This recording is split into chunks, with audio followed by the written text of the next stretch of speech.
शुरुआत करते हैं और सबसे पहले नजर डालते हैं आज की 4 बड़ी खबरों पर और इसी से जुड़ी खबर बताएंगे आपको कि कैसे अमेरिका ने अब अपना जो है सुर बदल दिया है। साथ ही साथ अमेरिका ने कैसे प्रहार का एक नया अंदाज जो है वो सामने रख दिया है। जल्दी से आपको वो टॉप स्टोरीज बताते हैं इस वक्त जो सबसे ज्यादा सियासी सुर्खियों में। स्टोरी नंबर 1 की बात करते हैं और यहाँ आपको बताएंगे कि कैसे अमेरिका ने अपने समुद्री पहरे को चेंज किया है। वापस से नए यहाँ पर जिस तरीके की लॉन्चिंग की गई है, नए तरीके की गतिविधि जो अमेरिका की तरफ से रखी गई है, अब यहाँ डिप्लॉयमेंट में जो बदलाव आए हैं, कोर्स चेंजेस जो आए हैं, वो सबसे अहम हो जाता है। अब्राहम लिंकन की जगह अब जॉर्ज वॉशिंगटन की तैनाती की गई है। अब इस नए पहरे से क्या हासिल करना चाहता है अमेरिका? साथ ही साथ सवाल ये भी कि ऐसी स्थिति में ऐसी क्या मुसीबत आन पड़ी कि ये बड़े बदलाव अमेरिका को करने पड़ेंगे। करेंगे डिकोड इन तमाम चीजों को और जानेंगे, लेकिन जल्दी से स्टोरी नंबर 2 की बात करते हैं जहां हम आपको बताएंगे अमेरिका की जमीन पर स्ट्राइक की धमकी अब दी गई है। अमेरिका की सरजमी को दहलाने की कोशिश, लेकिन सवाल ये कि आखिर कैसे ये स्ट्राइक कैसे होगी? क्या ईरान ने कोई ऐसी तकनीक अख्तियार कर ली है जो सीधे सीधे ईरान से दूर कई किलोमीटर बसे अमेरिका पर प्रहार कर सकता है, या ये कोई और अंदाज में सामने आ सकता है? किस तरीके से ईरान ने अमेरिकी जमीन को दहलाने की धमकी दी है, क्या है इसके तमाम कण, बताएंगे आपको विस्तार से इस पर भी एक एक जानकारी। बात टॉप स्टोरीज में तीसरी बड़ी स्टोरी की करते हैं। खाड़ी में ट्रंप का ट्रिपल अटैक प्लान। अब ये क्या है? ट्रिपल अटैक प्लान के जरिए खाड़ी को कैसे दहलाया जाए?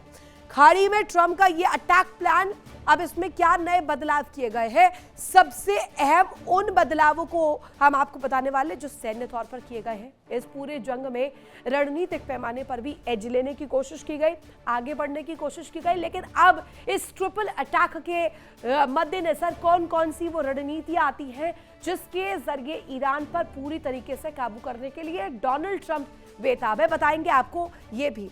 टॉप स्टोरीज में बात चौथी और आखिरी बड़ी स्टोरी की, जिस पर आज हम आपको पूरा विश्लेषण दिखाने वाले हैं।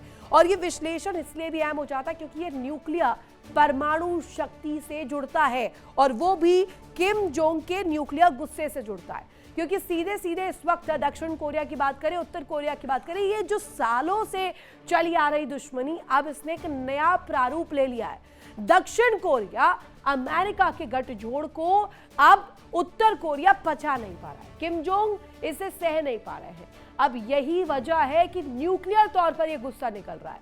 एक ऐसी तैनाती दक्षिण कोरिया द्वारा जिसके काउंटर में अब किम जोंग का न्यूक्लियर गुस्सा फूटा है। क्या है पूरी तस्वीर, विस्तार से आपको बताएंगे। इन तमाम स्टोरीज पर जानकारी अब आपको जल्दी से 4 बड़ी तस्वीरें आपके सामने टॉप 4 ब्रेकिंग्स रख देते हैं।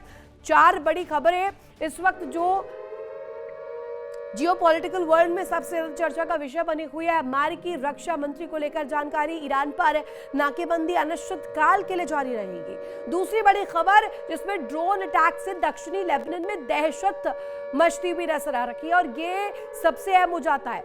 अमेरिकी रक्षा मंत्री पीट हेग्सेथ का बड़ा बयान, ईरान पर नाकेबंदी अनिश्चित काल तक रहेगी, ईरान पर दबाव कम नहीं होगा, अमेरिकी जहाजों की तैनाती जारी रहेगी। और दूसरी तरफ आप देखिए दक्षिणी लेबनान में इजरायली ड्रोन का बड़ा हमला बताया गया। खास तौर पर काफरा कस्बे में एक घर को निशाना बनाया गया। ड्रोन अटैक से दक्षिणी लेबनान में दहशत का माहौल, घर में भारी नुकसान होने की जो है यहाँ पर अंदेशा भी जताया जा रहा है। तीसरी बड़ी खबर, रूस और यूक्रेन के मुहाने से रूस पर यूक्रेन का ताबड़तोड़ हमला सामने आया है। रूस के अहम अनाज निर्यात बंदरगाहों को नुकसान पहुंचाया गया। इस तरीके से सटीक लॉजिस्टिक सपोर्ट पर हमला किया गया जिससे रूस को बड़ा डेंट मिलता हुआ नजर आ रहा है। रूस का इस्माइल पोर्ट पर पलटवार भी सामने आया है। रूस यूक्रेन के हमलों से तनाव और ज्यादा एस्केलेट हुआ है। चौथी बड़ी खबर आप देखिए, यमन पर रूस का बड़ा बयान, रूस का अमेरिका इजराइल पर हमला, समुद्री स्थलीय नाकेबंदी पूरी तरीके से हटाने की मांग और इससे अब यूएन सिक्योरिटी काउंसिल में रूस ने इस आवाज को उठाया भी है। अब यूनाइटेड नेशन सिक्योरिटी काउंसिल इसको लेकर क्या रुख रखता है? रूस का अमेरिका इजराइल पर यह भीषण वार, ये ताबड़तोड़ पलटवार जिस तरीके की तस्वीर दिखा रहा है, नाकेबंदी पूरी तरीके से हटाने की मांग भी की जा रही है। एक बड़ी खबर और इस बीच सामने आ रही ईरान युद्ध के बीच अमेरिकी नौसेना की बड़ी हलचल। यूएसएस वॉशिंगटन अब पश्चिम एशिया की ओर रवाना कर दिया गया है। हिंद महासागर की तरफ अमेरिकी एयरक्राफ्ट कैरियर भेजा गया। यूएसएस अब्राहम लिंकन की जगह अब जॉर्ज वॉशिंगटन लेगा। क्या है इसके पैमाने? 250 दिनों से ज्यादा समुद्र में तैनात है यूएसएस लिंकन। लंबी तैनाती से जवानों के मनोबल पर सवाल उठ रहे हैं कि वो अब मोटिवेटेड नहीं है, डीमोटिवेशन का अंबार है। वहां पर कई झड़पों को लेकर भी जानकारी मिली। अमेरिकी रक्षा मंत्री ने खराब हालात की रिपोर्ट की खारिज, और यह भी जानकारी मिल रही है कि यहां सिर्फ इसे डिप्लॉयमेंट कंसर्न के तौर पर लिया जाए। साथ ही ईरान युद्ध के बीच पश्चिम एशिया में अमेरिका की सैन्य हलचल और तेज हो गई है। अमेरिकी नौसेना का परमाणु विमान वाहक पोत यूएसएस जॉर्ज वॉशिंगटन अब पश्चिम एशिया की ओर आगे बढ़ रहा है। यानी आने वाले दिनों में मिडिल ईस्ट के समुद्री मोर्चे पर अमेरिकी ताकत और ज्यादा बढ़ सकती है। रिपोर्ट्स के मुताबिक जॉर्ज वॉशिंगटन हिंद महासागर की तरफ बढ़ चुका है। इसके बाद उसके पश्चिम एशिया पहुंचने की संभावना है। सबसे खास बात इसमें यह कि यह पोत लंबे समय से तैनात था। यूएसएस अब्राहम लिंकन की जगह ले सकता है, और अब्राहम लिंकन करीब 250 दिनों से ज्यादा समय से समुद्र में है। तकरीबन 5000 अमेरिकी जवानों के साथ नवंबर 2025 से लगातार तैनात है। जनवरी में पश्चिम एशिया पहुंचने के बाद ईरान युद्ध के दौरान भी इसने लगातार अभियान में हिस्सा लिया।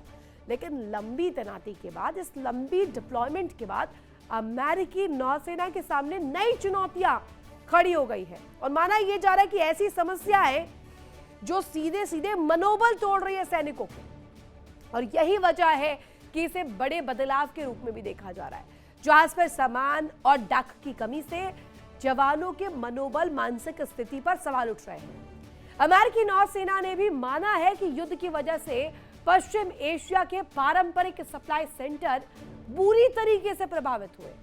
अब इसी दबाव के बीच यूएसएस जॉर्ज वॉशिंगटन की एंट्री हो रही है, और ये रिप्लेस करेगा यूएसएस अब्राहम लिंकन को। अब ये रिप्लेसमेंट है, डिप्लॉयमेंट है, नई रणनीति है, या ये अमेरिका की साख पर सवाल है, क्योंकि मनोबल टूट रहा है सैनिकों का। ऐसे में इसकी एंट्री होना क्या और ज्यादा तोड़ देगा अमेरिका को। वियतनाम के दानांग से रवाना होने के बाद इस क्रूजर और विध्वंसक के साथ सिंगापुर जल डमरू मध्य पार करते देखा गया। अब यह हलचल कोई आम हलचल नजर नहीं आ रही है, क्योंकि सीधे सीधे अब्राहम लिंकन को रिप्लेस करने की दिशा से इसे जोड़कर देखा जा रहा है। अमेरिकी नौसेना ने भी मलक्का जल डमरू मध्य में मलक्का स्ट्रेट में इसकी मौजूदगी की पुष्टि की है। यानी संदेश बहुत क्लियर है, अमेरिका मिडिल ईस्ट में अपनी नौसैनिक ताकत को कम नहीं बल्कि और ज्यादा मजबूत करने की तैयारी में है। कैसे, कुछ डिटेल्स हमने इकट्ठा किए, जल्दी से आपको बताते हैं। अमेरिका ने समुद्री पहरा जो है वो बदल दिया है। अब अब्राहम लिंकन नहीं, अब जॉर्ज वॉशिंगटन करने वाला है सेवा, इस अभियान में हिस्सा लेने वाला है। समुद्री शेर बदलने की वजह क्या है? अमेरिका का यूएसएस जॉर्ज वॉशिंगटन ईरान की ओर रवाना हुआ है, और यही बल देता है इस खबर को। यूएसएस लिंकन की जगह लेगा वॉशिंगटन। दनांग से रवाना हो चुका है जॉर्ज वॉशिंगटन। सिंगापुर जो स्ट्रेट है उसे पार करके मलक्का जल डमरू मध्य यानी कि मलक्का स्ट्रेट तक पहुंच चुका है। इसकी मौजूदगी वहां दर्ज की गई है। हिंद महासागर की ओर आगे बढ़त इसकी बनती हुई नजर आ रही है। लेकिन एक कैरियर की जगह दूसरा कैरियर ले रहा है। बड़ी वजह क्या है? क्योंकि यूएसएस लिंकन नवंबर 2025 से समुद्र में सेवा दे रहा है। ईरान युद्ध के बाद लगातार ऑपरेशन 250 दिन से ज्यादा समंदर में लिंकन की तैनाती है। अब बदलने की तैयारी क्यों है? जवानों की जिंदगी पर बड़े सवाल क्यों उठ रहा है कि उनके मनोबल को बड़ा डेंट पहुंचा है? वो दरअसल इसलिए क्योंकि सामान की कमी उनके हौसले को तोड़ रही है। लंबी तैनाती से मानसिक दबाव भी पड़ रहा है, फैमिली प्रेशर भी आप ऐसे कह सकते हैं। अमेरिकी रक्षा मंत्री का इस बीच एक बहुत बड़ा दावा भी आता है। दावा एक्स द्वारा किया गया कि रिपोर्ट्स में जो बातें रखी गई वो गलत है, मनगढ़ंत है। लिंकन पर खराब हालात की खबरों को खारिज उन्होंने किया है। हर जहाज, हर क्रू और हर कप्तान को जरूरी सहायता प्रदान की जा रही है। यानी कि कोई ऐसी समस्या इस वक्त होती हुई नजर नहीं आ रही है। सारी बातें, सारी कहानियां मनगढ़ंत है। देखिए इंडिया डेली 24/7 अब आपके स्मार्ट टीवी पर। इंडिया डेली मौजूद है सभी डिजिटल प्लेटफॉर्म पर लाइव और लगातार। इंडिया डेली 24/7 हर दिन राष्ट्र को समर्पित।